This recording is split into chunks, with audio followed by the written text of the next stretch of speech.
Hi, I'm Deronda, and today I'm going to be making crispy fried onion rings.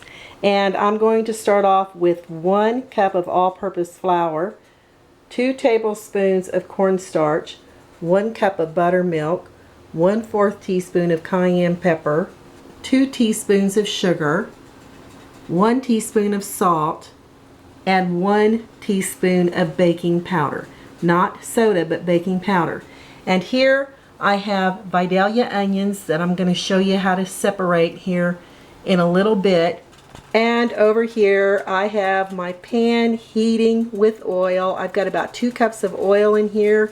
You want it about 1 inch deep of oil, and I'm using a vegetable oil. And I'm preheating my oil to a temperature of 375. Alright, I'm going to show you how to separate the onion rings. Just make sure that when you slice your onions, they're about 1/4 of an inch to 1/2 of an inch thick. You're just going to go ahead and separate your onions like this. Be very careful when you do, because they have a tendency to break if you get a little too rough with them. Today I'm using a Vidalia onion. A Spanish onion or a white onion would do. You could be creative and even use a red onion.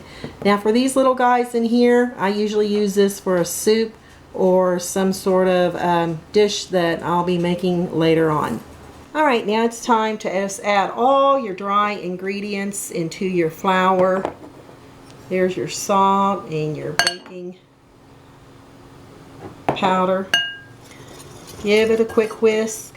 Put your cayenne pepper in there. And dump all your buttermilk in and stir it up really good. Okay, this is the texture of the batter you're looking for, and if it's a little too thick, just go ahead and add a little bit more buttermilk until it thins out.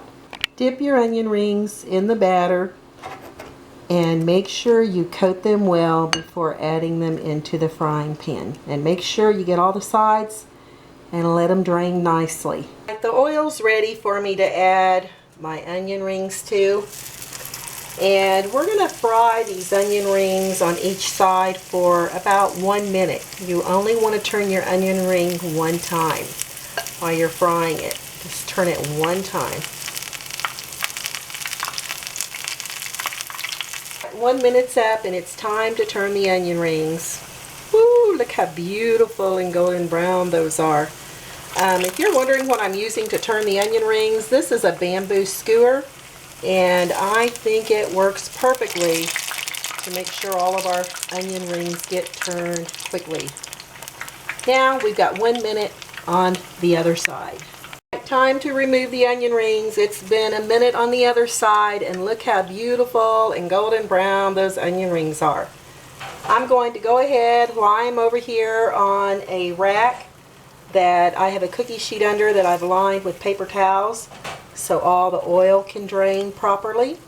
And when I get these onion rings over here, I go ahead and I season them with a little kosher salt. Sprinkle a little bit on it while it's still warm. If it's not sprinkled on while it's warm, they will not stick to your onion rings. When you're adding your onion ring to the hot oil, make sure the onion ring touches the oil and then drop it down in. That way you can prevent splattering that oil, which is very hot. Here's some of those onion rings I fried, and I'm still frying more, but I'm going to give this a try, see how much crunch. Absolutely delicious. Hey, this is Deronda. Give these a try and let me know how they turned out for you. And until next time, this is Foods 101. Thanks for watching, and please subscribe.